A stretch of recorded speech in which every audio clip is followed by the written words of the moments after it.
Nobody noticed the old man folding his cloth. That was the cruelest part. Not one person at the Monterey Handcraft and Music Fair stopped to watch Ernest Howell pack up his life's work on a Saturday afternoon in September 2004. The vendors on either side of him were still deep in conversation with customers. Digital drum machines were thumping. A teenage girl was live streaming herself, playing a synthesizer to a crowd of 30 people. And in the farthest corner of the last row, a 71-year-old man with white hair and wood-stained fingers was quietly lifting 19 handmade harmonicas off a burgundy velvet cloth and placing them, one by one, back into a worn wooden case, as if he were burying something. He had been at that table since 9 o'clock in the morning. 6 hours and 47 minutes. In that time, 3 people had glanced at his display. One man had picked up a harmonica, turned it over, said the word cute, the way you say it about a garden ornament, and walked away. That was the closest thing to a sale Ernest had seen all day. The harmonicas were not cheap. They were not supposed to be. Each one had a rosewood or walnut body shaped by hand, brass reeds cut individually, and a sound tuned across 4 days of patient, solitary work in a workshop in Fresno. The cheapest was $120. 2 stalls down, a vendor had sold $4,000 of plastic digital pads before noon. Ernest had done the math without meaning to. He was reaching for his coat when a shadow fell across the table and did not move. He did not look up immediately. He assumed it was someone passing through. People had been passing through all day without stopping, and he had stopped expecting them to. But this shadow was still. For a long moment, neither the shadow nor the old man moved. If you've ever had something you built with your hands go unseen by the world, stay with me. Because what steps out of that shadow in the next 60 seconds is something nobody at that fair could have predicted. Ernest looked up. The man standing at his table was tall, well over 6 feet, with a canvas work jacket the color of dry earth and jeans worn pale at the knees. No assistant stood behind him. No photographer angled for a shot. No one was leaning in to whisper something in his ear. He was entirely alone. And he was looking at the harmonicas the way a man looks at something he once knew and had almost forgotten. Ernest did not recognize him. The afternoon sun was directly behind the man's shoulders, throwing his face into partial shadow, and Ernest's eyes were tired from 6 hours of watching people not stop. All he registered was that this man was actually looking, not glancing, not passing, but looking, with the steady, unhurried attention of someone who understood what they were seeing. "You make these yourself?" the man said. His voice was low and even, the kind of voice that carried without effort, that didn't need to rise to be heard. Ernest straightened in his chair for the first time in 2 hours. "Everyone." 52 years. The man reached out and picked up the rosewood harmonica, the one Ernest kept at the center of the display, the finest piece on the table. He turned it slowly in his hands, not the way browsers handle things, carelessly, but the way craftsmen do, reading the weight and the grain and the finish with his fingers. Then he turned it over and saw the small hand-carved initials on the back plate. "Who's M.H.?" he asked. Ernest was quiet for a moment. Outside, the fair hummed and thumped and carried on without them. "My wife," he said. "Margaret. She passed 14 months ago." The man looked at the initials a moment longer. Then he set the harmonica down on the velvet cloth with both hands, carefully, the way you set down something that does not belong to you. And Ernest, watching that small gesture, felt something shift in his chest that he had not felt in a very long time. Ernest asked the question before he could stop himself. "Do you play?" The man considered it longer than Ernest expected. Not the hesitation of someone who doesn't know the answer, but the hesitation of someone deciding how honest to be. Used to, he said finally, before other things got in the way. There was something in that phrasing that Ernest couldn't quite place. Not regret, exactly. More like a man acknowledging a door he had walked away from a long time ago and was only now standing in front of again. Ernest reached across the table. "Try it," he said, nodding toward the rosewood harmonica. It was something he said to everyone who picked one up. In 6 hours and 47 minutes, not one person had taken him up on it.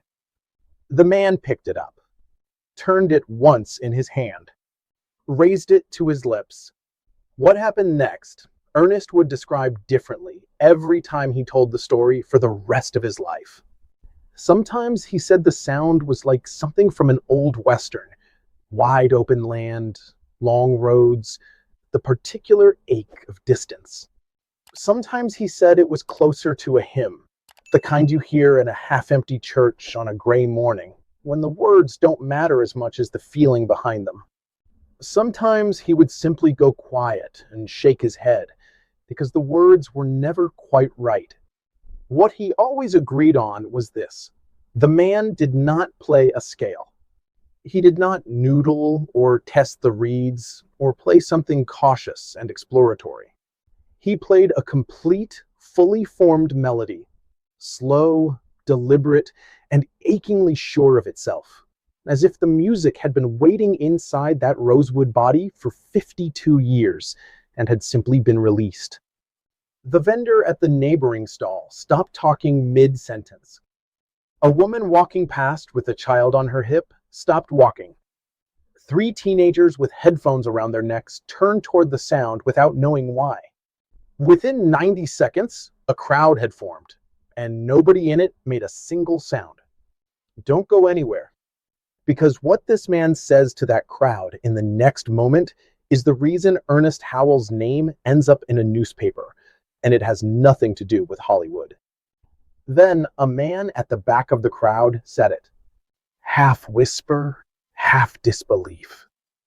"Is that Clint Eastwood?" Ernest turned. He looked at the tall man with the canvas jacket and the worn jeans and the jaw that had been on movie screens for 40 years. He looked at the eyes, pale, steady, completely unbothered by the murmur moving through the crowd. And the recognition hit him all at once, the way it does when something obvious has been standing right in front of you and your tired mind simply refused to see it. Clint Eastwood did not turn to face the crowd. He kept his eyes on Ernest. "You know who I am," he said. Not a question. Ernest's mouth had gone dry. "Yes, sir," he managed. Clint looked down at the rosewood harmonica in his hand, at the M.H. carved into the backplate. "How long did it take you to make this one?" Of all of the questions, Ernest blinked. 4 days. The carving alone was 2 days. Margaret always said I took too long on the details. She was wrong, Clint said simply. Something in Ernest's face broke open at the edges. Not dramatically, just the way an old door gives, quietly, after years of holding. Then Clint turned and faced the crowd. 20-odd people stood in a loose semicircle, phones half raised, uncertain whether to record or simply bear witness. "This man has been sitting at this table since 9 o'clock this morning," Clint said. His voice carried the length of the aisle without effort. "He makes every one of these by hand. Every reed. Everybody. 52 years. And not one of you stopped. Nobody spoke. Someone lowered their phone. I've been in this business 60 years, Clint continued. And the only thing I know for certain is that the real thing always gets passed over first. It doesn't have a screen. It doesn't make noise. It just sits there and waits for someone with enough sense to stop." He set the rosewood harmonica down on the velvet cloth. Then he opened his wallet.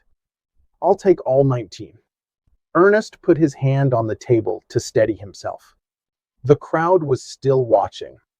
Some of them had their phones up now, recording the transaction. The two men, the velvet cloth, the 19 harmonicas lined up in a row. But Clint wasn't performing for them. He counted out the bills from his own wallet, not a card, not an assistant, his own wallet, and set the money on the table with the same quiet deliberateness with which he had set down the rosewood harmonica 20 minutes earlier. Ernest told him the total. His voice held. Clint paid it without blinking. Then he did the thing the thumbnail would never capture, the thing no photograph could hold. He picked up the rosewood harmonica, Margaret's harmonica, the one with MH on the backplate, and held it up toward the crowd. Not theatrically, not like a man performing generosity for an audience, like a man making a point he had been waiting a long time to make. "If any of you want to know what a real instrument sounds like," he said, "the kind a man made with his hands for 52 years, this is what it sounds like." He played 8 bars. Just 8.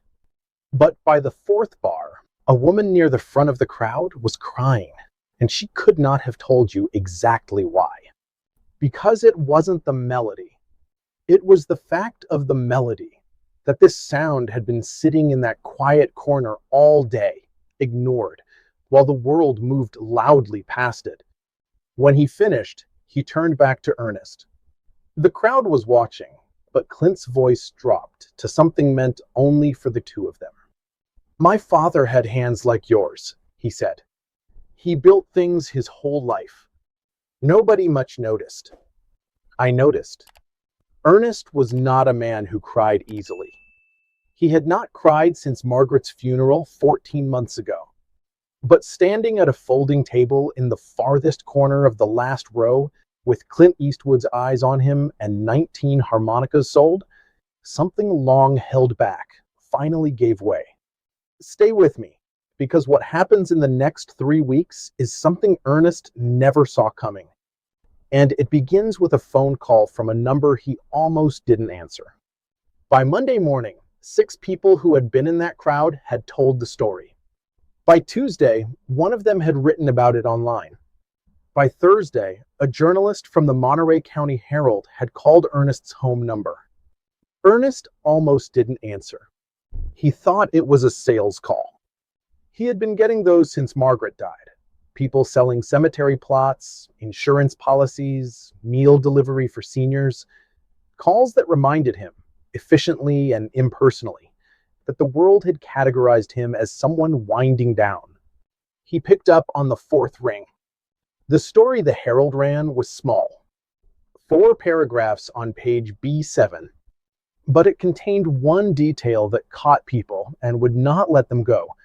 It mentioned that Clint Eastwood had paid in cash from his own wallet, had brought no publicist, had told no one in advance, and had driven himself to the fair in a truck he had owned for 11 years. That detail traveled the way true things travel. Not with noise, but with quiet persistence, person to person, because it confirmed something people wanted to believe was still possible. Within 2 weeks, Ernest had 43 orders.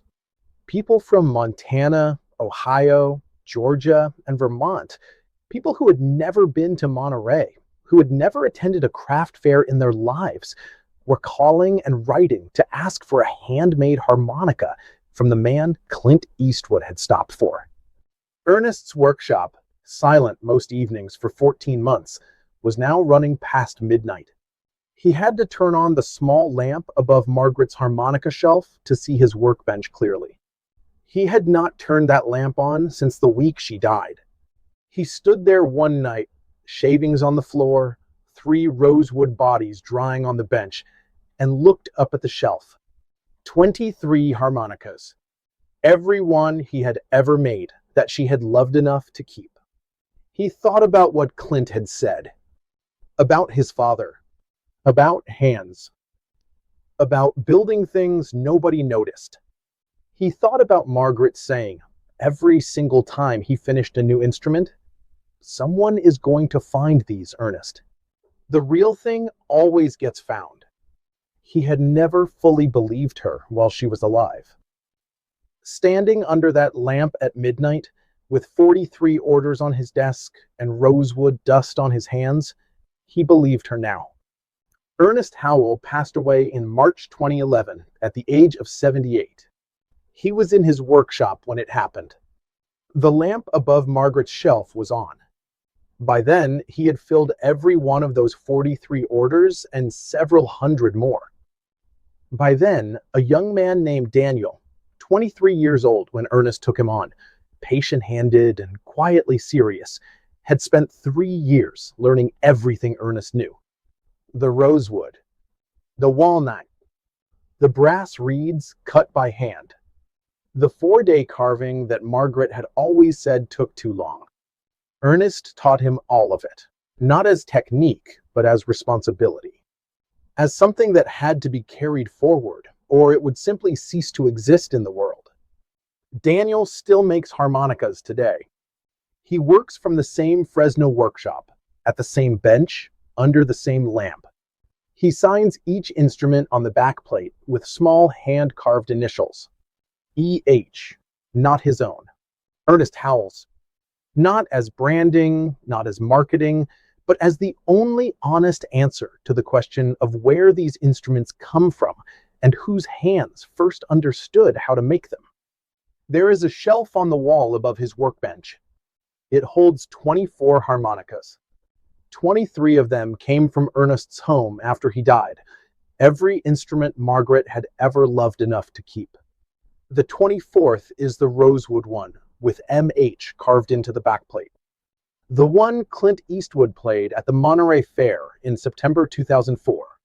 Clint sent it back after Ernest passed, with a note that said simply, "This one belongs with him." It sits in the center of the shelf. Daniel has never sold it. He will never sell it. Ernest Howell never played a concert stage. He never had a record deal, a television appearance, or a moment that trended online.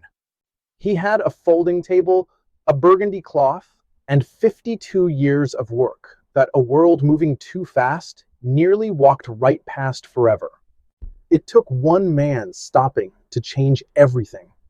Not because that man was famous, but because he was the kind of man who knew what a real thing looked like and understood that the only appropriate response to beauty, when you finally find it, is to stop.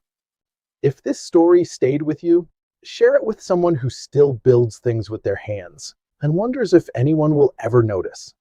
Subscribe for more stories about the people the world almost missed and didn't.